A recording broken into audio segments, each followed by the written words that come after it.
Hola, hola, hola. It is 5 de la tarde in Cabo San Luca and as well here in California, in Napa Valley. It's fantastic. Ladies, welcome to the 5 o'clock somewhere and here on Toot Suite. And great show today. We have girls today. And we're going to do this segment in two parts. And we have a chef working for Peju Winery. And we're gonna start with you, and then we have the Oysters girls, and then we have Dylan. Dylan, my co-host. And how are you doing, Dylan? I'm doing very well. Good. How about yourself, Peju? Very, very good. Today we're gonna be like sipping some little Peju, Sauvignon Blanc, Cheers, cheers. and which is very appropriate because we're gonna be sucking up on some oysters later. There you go. Meanwhile, I'll be drinking some wine, some water. So, welcome, let's start with you, your name and what you do. I'm Emily Bowler, and I am the executive chef at Peju Winery. So I deal with the culinary garden, chef table lunches, wine club dinners. We do corporate events and cooking classes. What is the big difference between a chef in a restaurant and a chef in a winery?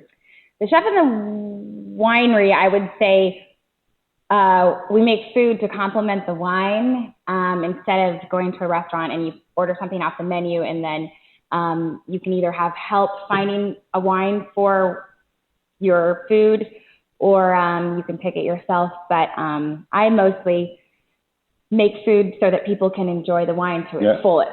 Yeah. So you're very specialized on those, like the whatever the winery is making, right? Exactly. Is that it seems to be a little bit easier than to be a chef in either the menus or the dish a little bit more not simple, but maybe a little bit more organic. When I say organic, I always mean like simple, maybe something a little bit more I mean, right. Do you have like a full kitchen in a restaurant kitchen in a winery? Yeah, I have a full kitchen there. I did work in restaurants for about 12 years, and now I really go back to my roots of the farm to table dining and getting everything seasonal and local and if possible out of our garden. So I like to keep it like what you said, pure, clean, simple flavors, not too much fat, not too much salt, to kind of stick with the basics. What do you think about duck fat? I love duck fat. Are you kidding me? How can you not love duck fat? Did you bring some? I do use a lot of like natural, healthy fats, like olive oil. Obviously, you can use duck fat. It's you kind of stay away from the other trans fats and all the bad fats. The bad fats. Yeah. So do you say you have a garden, do you get to pick and choose what vegetables are grown every season? I do, yes. Oh, nice. And I actually plant them. And a lot of it is coming up with ideas down the road, which we're going to be using in 3 or 4 months, as opposed to planting stuff that we can use at the moment. But looking ahead and finding out what's going to be coming out of the garden and what events we have and utilizing the ingredients. So you're tasting the wine as it's maturing then, and then you pick your plants accordingly? I do work with the wine. Like if we have a wine dinner, I work with the winemaker and we do tastings of the wine, and then I come up with a menu based on the wine. I'm sure like some of you viewers are going to have some questions, and you can always tweet questions at Toot Social or at 5 o'clock. So at Toot Social or at 5 o'clock. Carry on. I'm very curious, how do you make the transition from a commercial restaurant to a winery as a chef? It was really scary. I think the hardest thing for me was having people in your cooking space. In the restaurant, you don't see the clients, you don't see the customer. You take the order as it comes to you. Yeah. And I did pastries and hot food, so I have like the whole well-rounded. So what is the weirdest thing that happened at Peju, for instance? The weirdest thing, shoot. The weirdest thing. Like a customer coming up and inappropriately, did something wrong or really pissed you off to the. Well, what really pisses me off, if I can talk honestly, is when people use the food allergy thing and catch you off guard at the moment. Like if they don't tell you before and they think that we are a restaurant and that I have stuff, already back there. But I do make it every day, and we don't even give out menus to the clients. We just usually say, are you allergic to, or if anything, do you not like anything? Like somebody might come in and I'll serve this beautiful fish and she will say, I don't like fish. Yeah. Like that's kind of stuff that we would need to know. Yeah. So I can make something for you and specialize it to you. So I think that's the hardest thing, is to deal with people that want you to come up with something on the fly because they don't eat bell peppers and they don't eat mushrooms and they don't eat, and they have an allergy to onions and they're vegan, vegetarian, lactose intolerant. I'm seeing the soy wheat gluten allergy. I'm seeing the available ingredients decrease rapidly. I use my chicken eggs, and I have about 24 hens. And so I use my eggs in what I cook there at the winery, and then whatever I can pull out of the garden at the time. Like radishes, baby carrots, that's all coming out now. We're finishing up with our winter greens, and we're moving into planting the summer stuff. So there is a lapse of a time that, I know. There's a lapse of time where we can't always get everything out of the garden.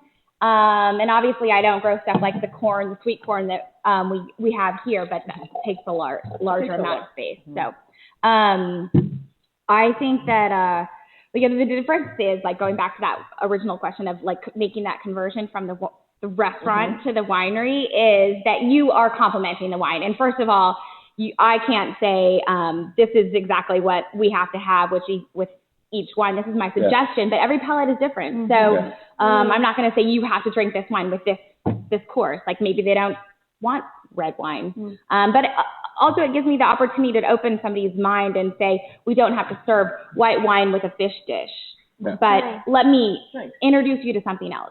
Nice. Yeah. What are kind of, I'm sure there is like plenty of people that are kind of wondering what to do, and there's maybe chefs and all that. Can you tell us a little bit about the pros and cons between working for a restaurant and working for a winery in the kitchen? I think the winery gives you the ability to change your menu every single day and with every single event. In the year and a half that I've worked there, we haven't done a duplicate menu yet. So wonderful. It's really fun working with the client and coming up with this idea. I mean, they have ideas, I've got ideas, and let's just give them the most awesome experience with our wine, and to come up with the whole total sell package is awesome. But I don't want to come up with a menu without hearing your opinion. So I think that is the biggest difference between a winery and a restaurant, is the restaurant comes up with an idea of, this is what we're going to sell. And this is what's going to sell. And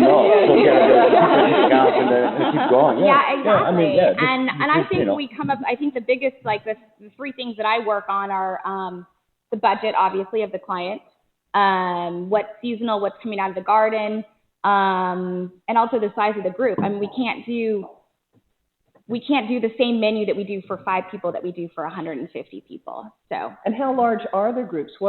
We did 160 in the vineyards last year. Wow. So that was pretty fun and exciting. We had 2 kitchens. They did the one kitchen in the restaurant. In the winery. And then the other kitchen we set up like right out there next to the vineyard, so everything went out hot. Hot, right out of the oven, right out into the vineyard. So that was really fun. We have some questions from the live audience right now, and I'm just going to throw them in there from time to time. That's how we do it. Good. So, hey, everybody. Thanks for tweeting. And the question for you is, you mentioned your chickens and your restaurant experience. Can you tell us where you were with your restaurants, and what are the names of your chickens? I know somebody knows something here. I know this because I've started this thing too, and I started like selling the extra eggs too, and I wanted a label made for my chickens, eggs, like laid to you personally by Reese Featherspoon or Angelina Poultry or Vera Wing. Instead of like Emily's eggs, it's like Emily's chicken eggs. So yeah, I've got Vera Wing, Amelia Eggheart, Penny from the Block Lopez. They have a surname and a first name and a surname. Jennifer Aniston. So that's really fun for me. That keeps me definitely busy. I've got 2 goats and rabbits and ducks. And what was the other part to that question? What are the restaurants that you worked at? I worked under Sean Knight, and when it was owned by Joaquin Spichel, Pinot Blanc, and I worked little French restaurant in San Francisco, La Folie, under Roland Passot, and he was kind of my idol for a long time. He's kind of like. So what happened? You mean for a long time? Well, before I went to culinary school, I went and had dinner, and it was like the most amazing dinner. And I remember like having his French food and almost crying, like, and I was like, what is wrong with me? Like, I have to learn how to cook. So I went to culinary school when I was really young and graduated from the CIA in Hyde Park, New York, in 97, so it was a while ago. And then my first thing was to go back. I worked at Pinot Blanc as like hotline, and then went and worked for Roland Passot as pastry chef, and then came back and worked under Todd Humphreys for about 2.5 years at Martini House. Yeah. Nice. So it was really fun. And then in between that, I kind of traveled and worked in restaurants over in Europe, just like little stages in Australia and New Zealand. And that was more like cultural, not figuring out what chef is doing at the restaurant, but more like figuring out the whole dynamics between food and people and wine and that whole culture. And, you know, what time they eat and what they eat instead of, as a bigger picture, instead of like just knowing a restaurant, but like going to the tiny countryside and figuring out what they have available. So, and what made you change from the restaurant aspect of it to working for a winery? The hours? I think I didn't want to get crispy. The restaurants tend to like burn you out, and you get a little like fried and crispy after a while. And I just felt like I want to love cooking, and I don't want to burn out. And you see a lot of chefs, they're amazing at what they do, but they really get to that really tired point too, where maybe it's not thinking creatively anymore, or maybe it's more about budget and making money and bottom line and all the other crap that goes along with the restaurant. So tell us a little bit how you get a job at Peju. I actually filled in for a chef there last harvest. He had a lot going on, and I did their a lot of their big events during harvest. And then at the beginning of last year, they asked me if I wanted to take on the whole project. And I said, if I take on the whole project, I want the whole project. I don't want to just be like the pitch hitter. Like, good for you.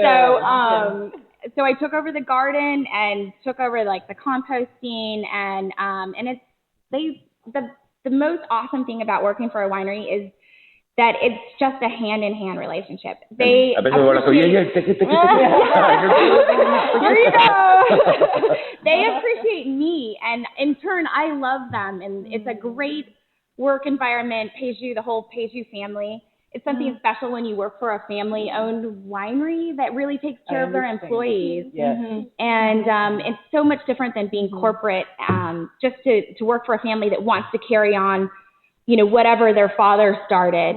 And the girls, Ariana and Lisa Peju, are just, you know, really into keeping the employees that we've got. They've got a long-term employee history there, and just taking care of, like, what we've been doing recently. Should I keep talking? No.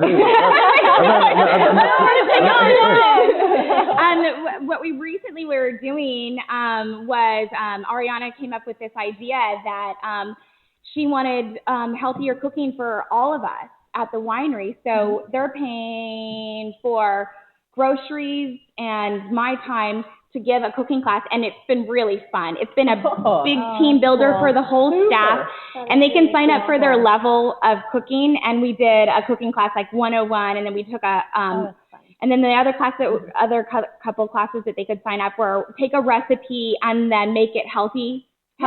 So we did like cauliflower mac and cheese. And so like putting vegetables in and replacing it for other things, and then Sneaky. it works. Who knew cauliflower could be delicious too, right?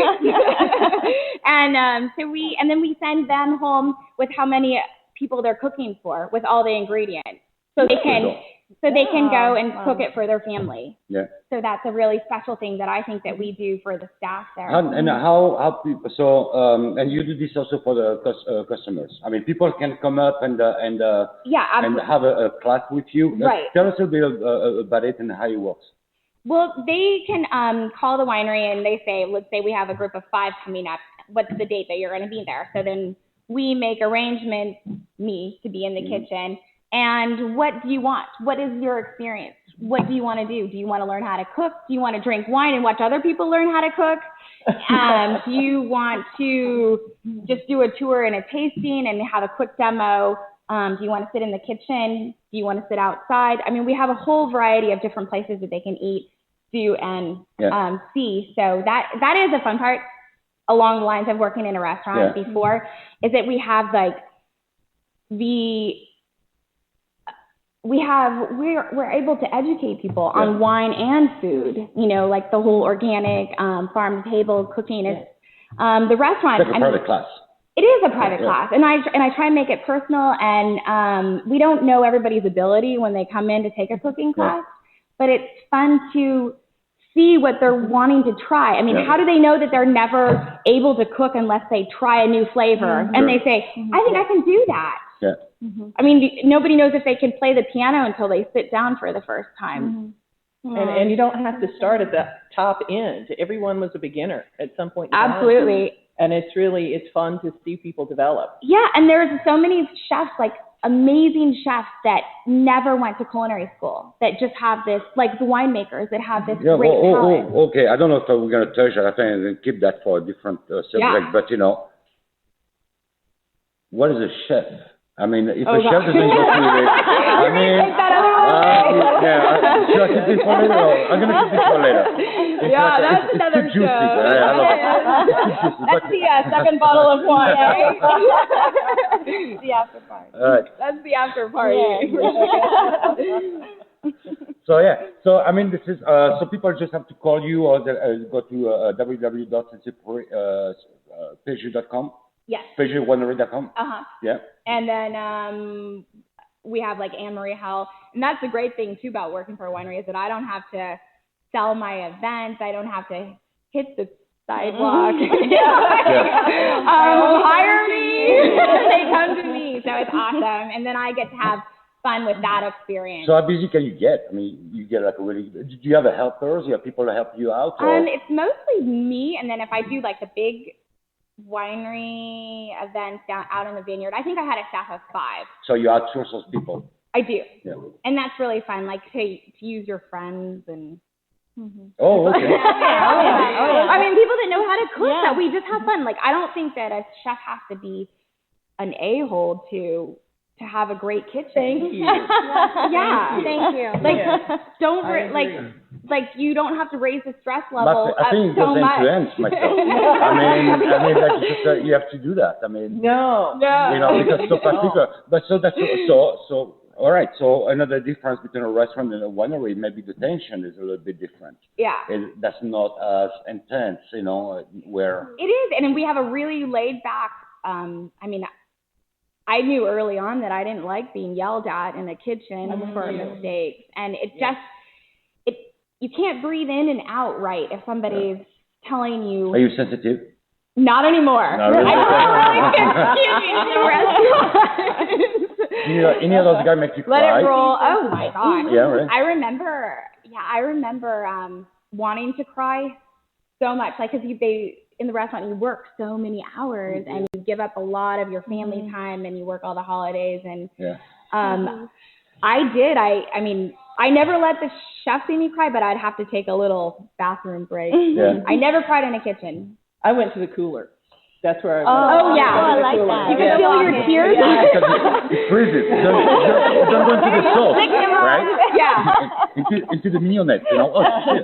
No more salt. What is that, like that movie, Water for Chocolate or whatever, where like the tears go chocolate. So you have sad food, but you have happy food too. Like, you know, you're smiling, you're drinking wine. Like, how can your food taste bad, right? Really? And I think you can taste the joy in someone's food. I mean, when they really love what they're doing and they're relaxed. And absolutely. It flows for me directly through the food. I think it goes both ways. I mean, you can be angry and you can be pissed off, and then that's exactly what your customer's going to get. Yes. Very angry, sad food. Talking about our diner, do you like oysters? Love oysters. You like oysters? No, we like you then. oysters. What kind of oysters are we talking, PDA? I don't know. We're going to talk to the... mountain oysters? Are we talking sea oysters? I don't know. I know one kind of oysters. I mean, like, you know, I don't know what you're talking about. Well, do you ladies get requests for mountain oysters? Not yet. Okay. But that would be first. Okay. Okay, so we're going to be talking to the Oysters chicks, girls. And go ahead, introduce yourself. I'm Alusha with the Oyster Girls and my sister. Jasmine, nice to meet you. Yes, hello. Very, very nice. And you girls have started a company. Well, the first time I met you, actually, that was a few weeks back with a round event. Oh, okay. Yeah. And I thought it was fantastic. And Susan and I were there, and you were all dressed up like, you know, little sailors and shit. You know, that was great, great, you know. And busy like working and opening doors, and they're like, wow, this is different, you know. I mean, and tell us a little bit about the idea and the concept, and how long you've been doing that. Let's see. Well, we've been in business for about 5 years, and it's been exciting and fun. And I work with my sister. And And you're still so fun. And we still speak, I think she's the first person I speak to in the morning and the last person I speak to before I go to bed. That's true. Every day. And you guys still like each other. For better or worse, right? And you're still smiling. I like this. I know. This is good. Yeah. So 2008, and what was the idea? Like, you know, how you came up with that? That is a good because question. there was a time of a recession and all that, Yeah. and you guys decided to, when everybody was complaining and crying and feeling sorry for themselves, you guys decided, fuck it, you know, let's start a business. Are you and allowed to we're say gonna. that? Yes. Yeah. What's wrong with that? When you start talking about oysters, you can You know, but that's how it started, right? Yes. That's how it started, Yes, right? yes. So how did you come up with that? I mean, who, you know, you talk to each other, or like how you came up? Yeah, well, during that time we were eating oysters, so we were very happy. Yeah. And so that's what it is oysters make you happy. So something what better thing else too. does the world need, you Yeah. know, at that moment, or things that make you happy and enjoy life. And I think Absolutely. I think that's what oysters do for people, you know, they're you know, they're what it is. It's a fun, engaging thing to try. And That's a wine that goes with the oysters that makes you happy. no. Oyster does something else to you. I know that. I woke up with a girl because of that. After eating like 4 dozen of oysters, Actually, it's she couldn't happy and sleep the that other night. And she drank with me the next day. So that's it. You know what I'm saying? You know what I'm talking about? Oh, I know what you're talking about. Are you talking about Okay. happy and horny, or no? Both. Yeah, you know, I was. You know, she No, liked that's what I oysters. thought. Like the She wanted to sleep. I couldn't do it. More wine, anyone? Yeah. So all right, so you studied that. So you guys are from here. Where are you located? Well, you know, when we started the business, we were living in Sonoma County, and it was It was just, honestly, it's a story about my mother. Your mother? Yeah, it is. Okay. Basically, what we do as a family, we're a small family, it's my mother, my sister, and I. What we do is we sit around the table and we talk about business ideas for fun. Like, we grew up doing this. Like this. Since we were little. And we had the great, strike it rich idea. Like, no, really, this is going to do it. This is going to work. This is going to do it. And then you tell the table, and everyone goes, what? No, back to drawing table. And so the oyster rolls was just one of those fun ideas, and everyone. So this is an idea that's taking your mind. Like, you talk about it one night, and a month later, I'm like, you know what? This thing is like, and nothing's happening. 2 months later, this thing is better. It's getting better, because you have time to think about. And it's awesome that you did that, because like so many people have this great idea and they never do it. Yeah. And you're like years later, you're like, I bet I had a great idea. I wish I had just gone for it. Keep it under the carpet. And now try it. So it was one of those ideas. So. And so what happened? What was the first step? Oh my goodness. From that? Well, the first step was, I had already been familiar with oysters, being a sea kayak guide on Tomales Bay. A what? A sea kayak guide. A sea kayak? Oh, is that really? Yes. And that's how I learned about local oysters. I need to talk to you later. Yes, in fact, that's where I'll go sometime. It's wonderful. So, and that's where all of the oysters are grown that we serve, are out on Tomales Bay. And so where Jasmine is coming and what? You said like a yes. Living together at the time, obviously. So we lived together, and we had this idea, and we're very close. And she said, "Hey, will you be my oyster girl?" And I said, "Yes, I will be your oyster girl." And we just started from there. Did you have that conversation too with your girlfriend? No, I took myself out. I see why you're sitting on the end now. I should have some oysters tonight, Susan. Yes. So, do you all use any wild oysters or farmed oysters? And what made you decide to go with either or both? Well, all the oysters that we use are farmed oysters, and all the oysters grown in Tomales Bay are farmed oysters. And it's different than a farmed fish in the sense that they, Alusha?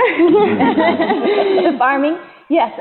So the farmed oysters are from Tomales Bay, and what was the question? Well, how do they grow them? Why do you use farmed oysters as opposed to wild oysters? All right. And to me, the answer is pretty obvious. Well, but I mean, a place for wild oysters. Yes, wild oysters. So basically, all of our oysters that are served and are local are farmed raised oysters. And we do have a native oyster, and that is the Olympia oyster, and it's being brought back in the Bay of San Francisco. But it's not really, it's not used commercially as much. So. Because it's too small for production. Yes, it's just exactly. Big or small? The oysters. Small, very small. The native oyster, very small. But in general, for you, what do you think is the best? Bigger oysters, or bigger is better or smaller is better? I think that's a question about what you can handle. So we have big oysters and we have small oysters. I can handle them pretty big, but it depends how much an oyster is a commitment. Yeah. That's what it is. Well, is that right? In what way? Because once you start, you want to finish. Oh, yeah, but that's Otherwise, it's not very pretty. But the big oysters, you guys carry that? You do also barbecue oysters? We do. We do. And generally. So what's the difference between a big oyster that usually those big oysters you see them more into barbecuing rather than the small oysters? That you usually eat fresh and out of the shell. I mean, both shell, but with a little mayonnaise or something. But you know what I'm saying? Is there a rule to that? Like, if you use the barbecued oyster, then you have to use a larger oyster? Well, whenever you're cooking oysters, generally you do want to use a larger oyster because whenever you cook it, it shrinks down in size. And so you want to have a little bit of meat left there, especially since you're usually saucing the oyster a lot we like meat. when you're cooking. And you still want to have some oyster there with the sauce, you know. Right. So generally, yes, definitely, bigger oysters for a barbecue. But I think also here we're just used to having smaller oysters served on the half shell. But if you go to other places in the world, they're very accustomed to eating quite large oysters raw on the half shell. So it kind of just comes down to personal preference and what you feel comfortable with. So let's go and check it out a little bit with this display here and see what you got here and tell us, come on. Come on. Is this a Maybe chef, I mean, we have two chefs. Yes, come over. Yeah, you may want to hire them like for your future event. So, good. So, okay, what do we have here? Please do, yes. We're welcome to enjoy. So we have the same type of oysters. They're all small. They're the same. How many different type of oysters you find here? Well, we brought 3 oysters with us today.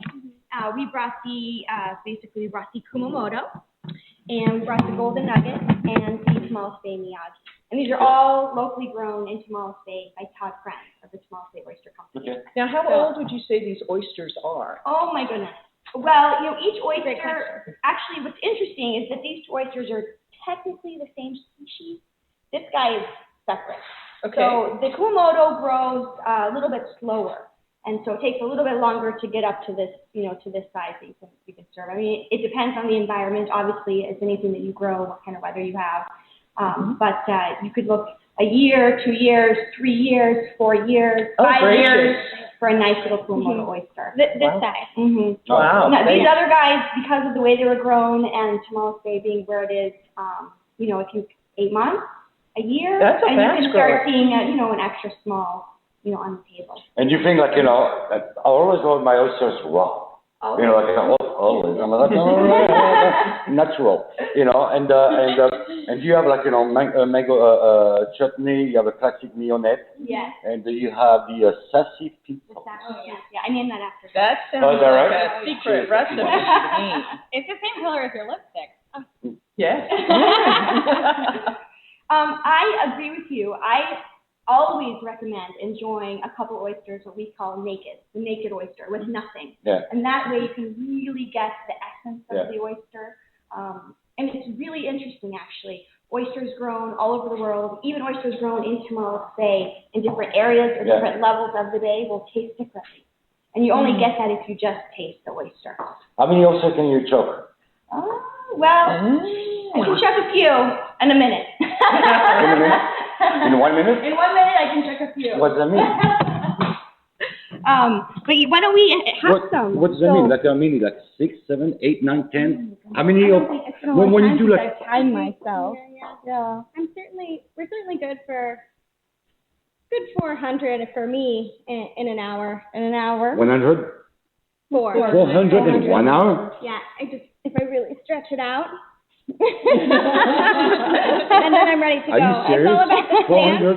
stance and correct the line. That's some fast shucking. That's a lot. I mean, Or you guys have to worry about carpal tunnel or?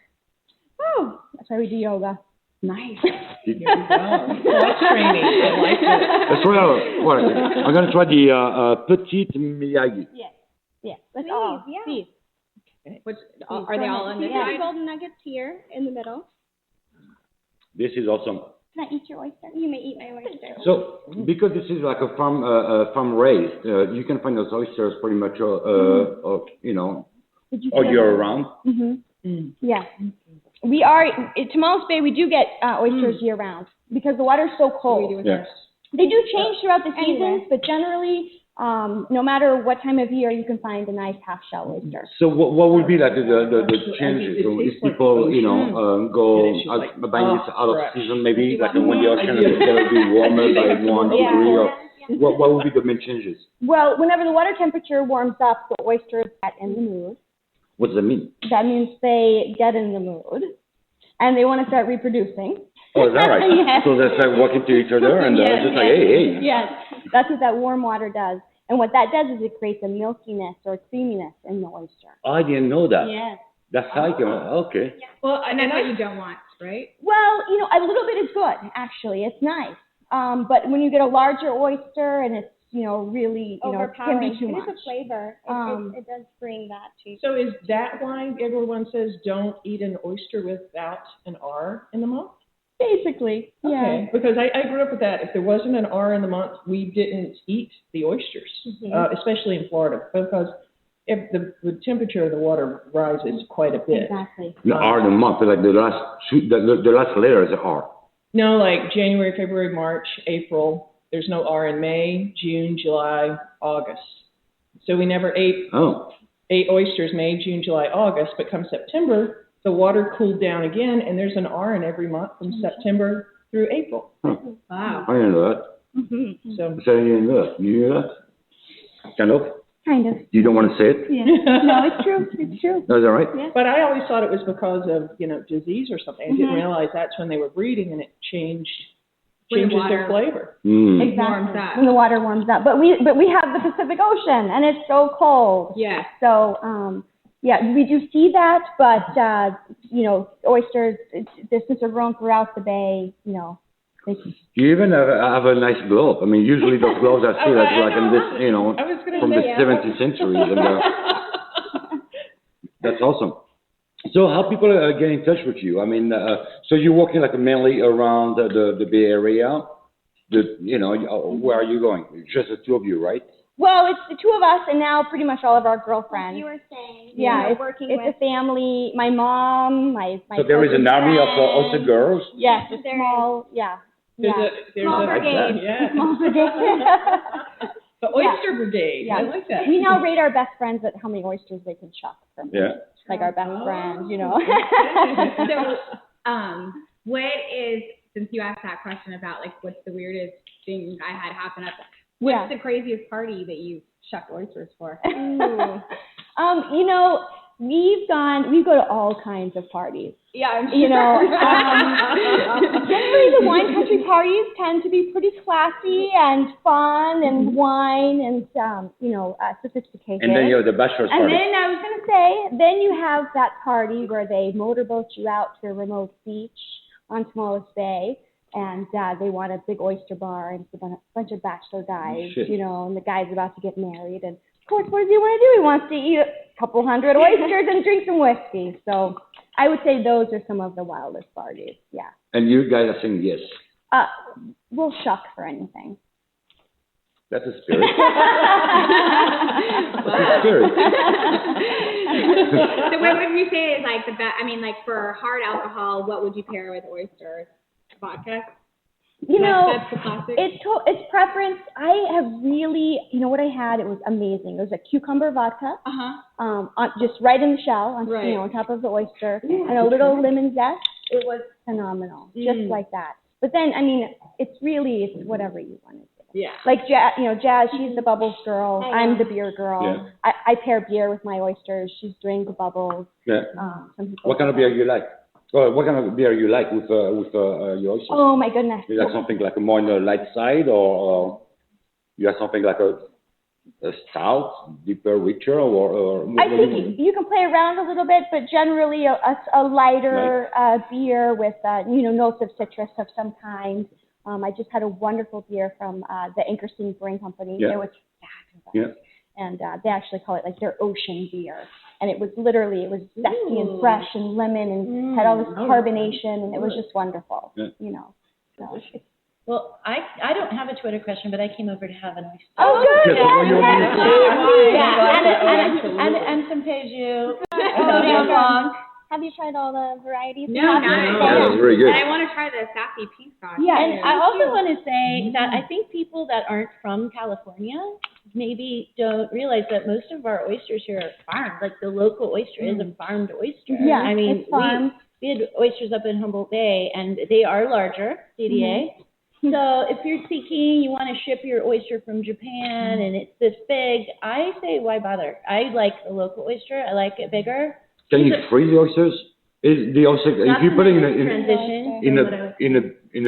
what? Can you put it into into like a bag of ice? Is it free? That's what I wanted to say. They will freeze. And that's it. After they're farmed, you let them be free after, and then You want to try that? I think in California, you know, that's our local oyster, and they're farmed, but they're in the ocean. Right? Yes, they are. Yeah. And I think that's why we want professionals to help us bring the oysters to us, because they know if on those non-R months, if they're really quality or not. It's no one else doing that. What you guys are doing, like, you know, be mobile like that, and go from places to places and bring the full experience, the oysters and no one's doing that, right?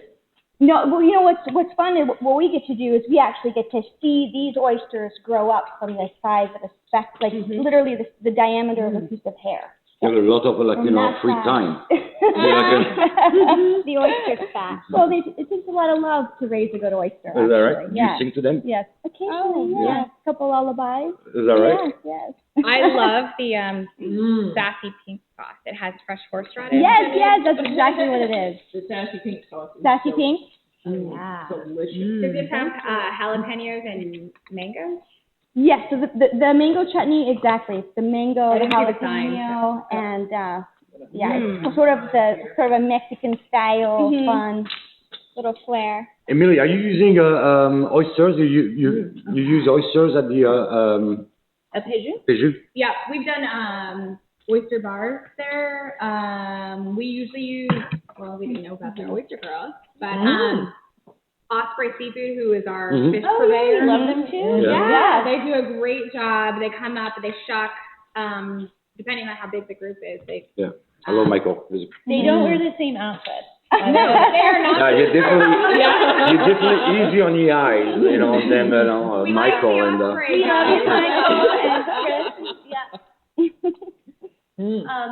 So I'm going to tell you guys something about me no one would ever guess. I should save it for one of those parties where it's like 2 truths and a lie. I actually won an oyster competition for the best raw oyster in Humboldt County. That's Oyster Competition in Arcata. It's all around the square there and all the restaurants. So I was a part of a restaurant company back then my boyfriend's dad owned, and it came up looking on the internet, like, because it had to be raw, I believe. I think that was one of the rules. Anyway, there was a raw oyster competition, and I came up with, no one ever serves oysters for dessert. In my experience, have you heard of that? No. Dessert oyster? No. I'm like, we got to do a dessert oyster. That's awesome. So we did a little. Tell me more. Yeah, it was Tell me more. a strawberry puree with a caramelized lemon twist, raw. Oh. And I called it the dessert oyster. I knew just on that alone, I had a shot. Sounds disgusting at to me. winning. Oh, you made it a happy ending or something. That's a good idea. Awesome. Yeah. And then the other thing I wanted to do but never did is a creme brulee on an oyster. Like, fire it with the sugar. Yeah. Wouldn't that be good? That would be like Oysters Rockefeller, isn't it? They would Pretty much, With the egg. That would add a nice texture. Yeah. That's the end of my It's like creativity. it's like mixing the sweet and the salt, right? Right. Yeah.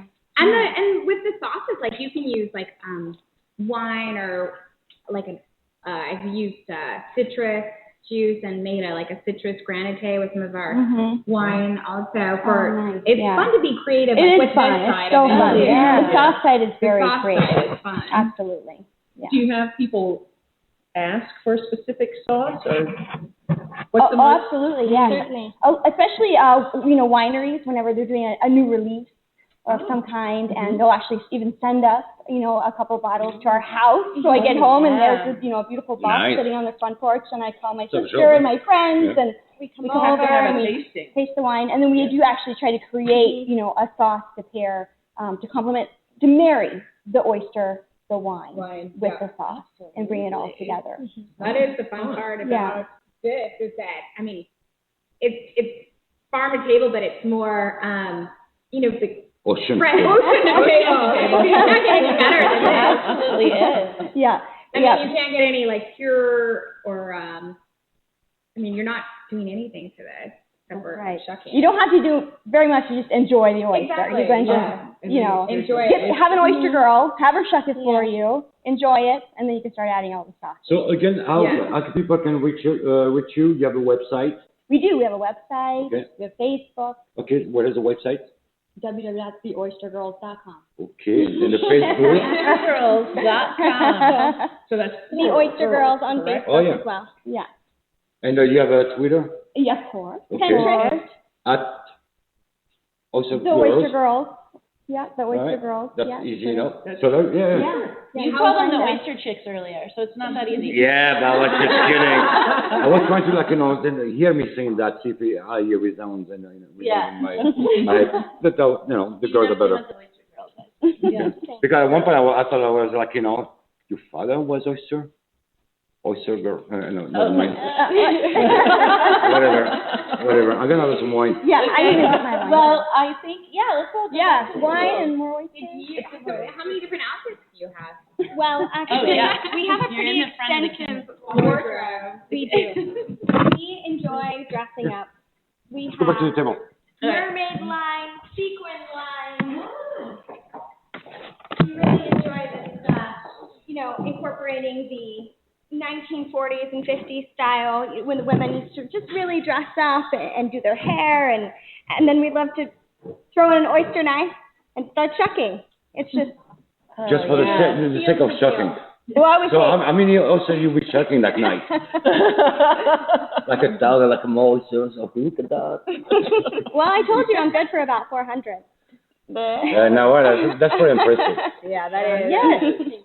I was going to challenge you, but I don't want to hear that. I'm not gonna. You're backing up. Yeah, I'm backing up. We stab my hand like 3 times at least, to keep up with you. How long you guys practice daily? It sounds like. Yeah. We do. Yeah. That was the other. I was going to ask. How long have you been shucking oysters?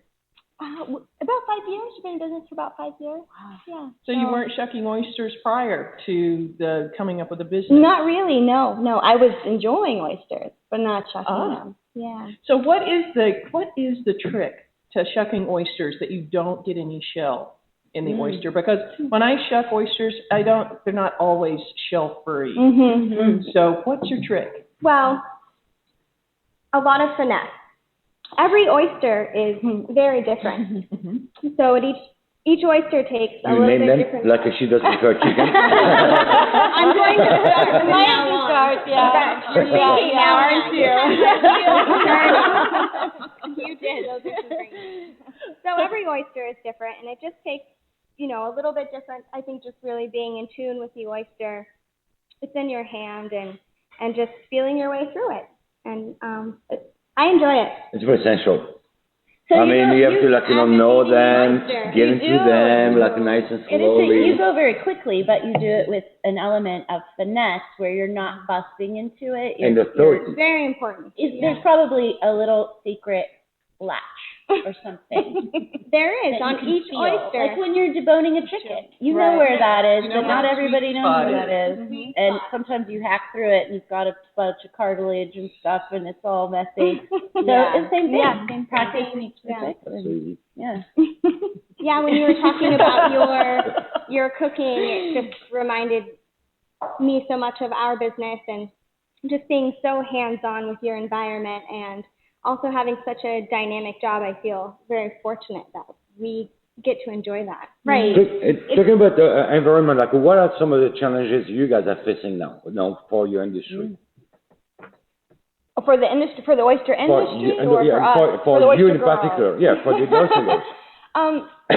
Well, I think whenever we were small, what we do is when we get oyster, when you call us and you want an event, we will get the oysters out of the water the morning of your event.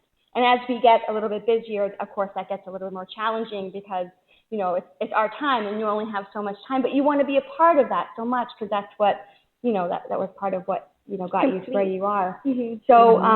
So basically we've just kind of worked through that.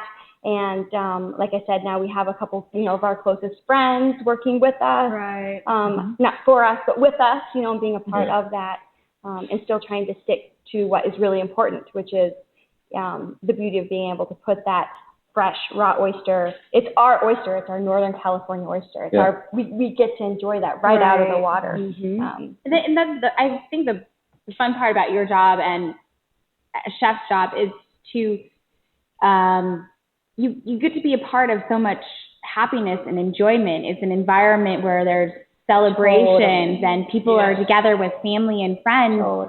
And not a lot of like professions have that, where you're enjoying people and enjoying that moment with them. And contributing to the celebration. Right. Yeah. That's the part I love as well, is contributing to make it memorable, because so many of our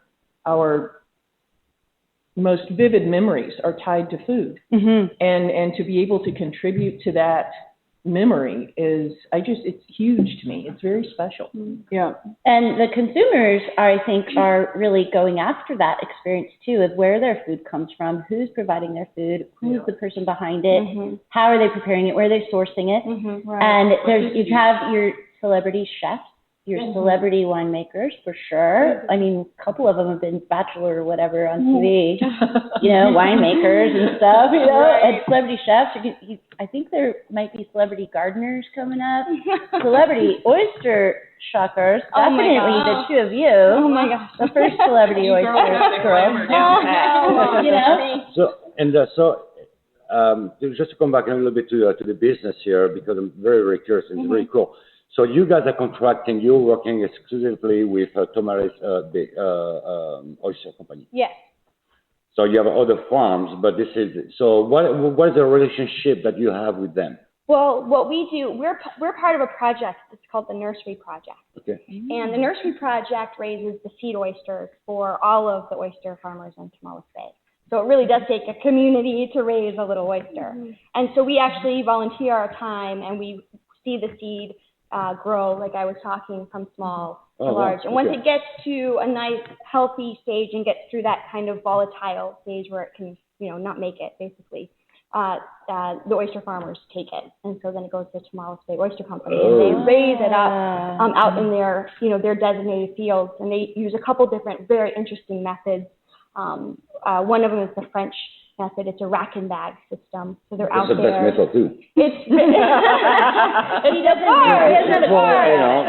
just say it. Don't be shy. I mean, it's true. A cat is a cat. I mean, it's like cat is a cat. French is a vet. Dog is a dog.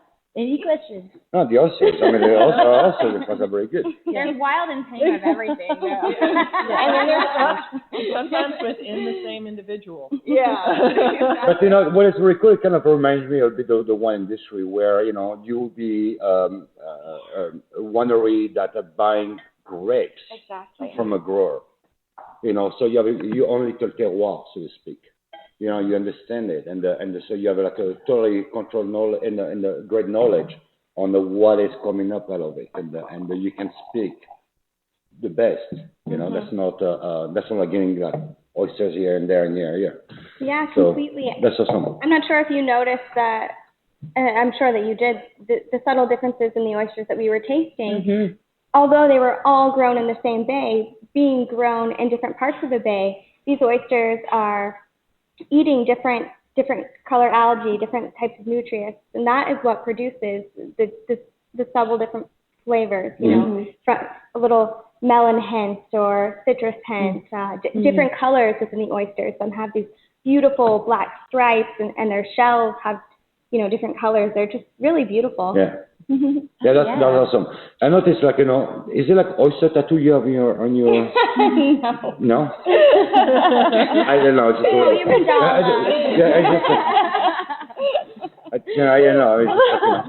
That's after they get that. Is part of your research. I was just like, was that part of your research?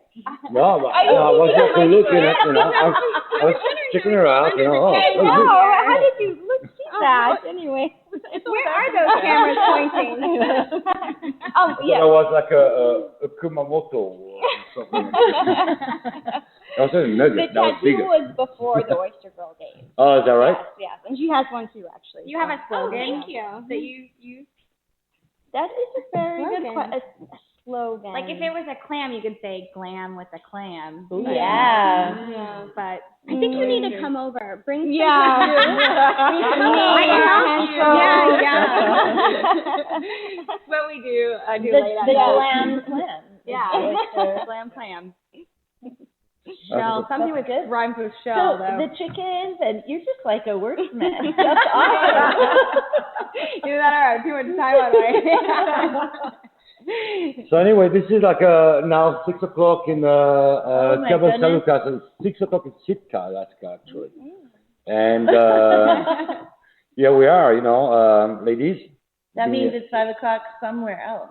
Yeah, I don't know, like somewhere It's like no longer 5 o'clock for us. somewhere between California and Hawaii. You know, there's some, you know, it's And I think it's 5 2 hours o'clock different. a.m. in like the Middle East, I think. Yep. It could be somewhere else. Yeah. So anyway, thank you 5 very o'clock. much for joining us. That was fantastic. Thank You know, you. that was Thank you so for happy having to understand a little bit. Thank you. Just to understand a little bit more of what you're doing, and definitely what you're doing, and we're gonna see more of you, and you're gonna see more of us. Hopefully, we're gonna see more of you, and hopefully, you're gonna see more of us. I'm sure I'm gonna see more of you. Really. I love that, and thank you, Emily, for bringing the Peju wine. the Peju wine was tonight. fantastic, Here with very nice. You guys for bringing your wonderful local oysters from the Oyster Girls. It's been So, all right. very fun. So one Now more. we'll have the after party, right? Yeah. What- If you've logged in, you can stay logged in. So Or if you're watching live, you can join on camera and we'll see you right here in the studio. So that's right, and if you want to keep going, that's we're gonna right. be here. That's right. And one more round. How can we contact you at Peju? Peju. Peju Winery, Google it. Yeah, no, that's We it. Chef Chef at Peju, not even. Peju, is it Peju, I don't know the Peju.com. .com? Okay, go to www. ladies. How can we join you? But again, the website, the email, or any phone number, private phone number, Yes, cell yes. phone numbers. It's all we're Yeah. on the web. Okay. Phone number. The Oyster Girls, Oyster Peju Girls. Winery, Yes. Chef Emily Buller, Deline Vollenweider, Didier Lusto. Yeah. And that's about it. And this is about it. And Yeah. Susan Queen. We're Until next this time. week, but, yeah, Until you know next, that. until next time, ladies and gentlemen, thank you very much. Happy Hey, Easter thank you guys. weekend. Thank Thank you very That much. was You know, fun. I'm gonna have oysters and lamb. That'll be great. All right. Cheers. Cheers. Have a fantastic weekend, all. Ciao. Good night.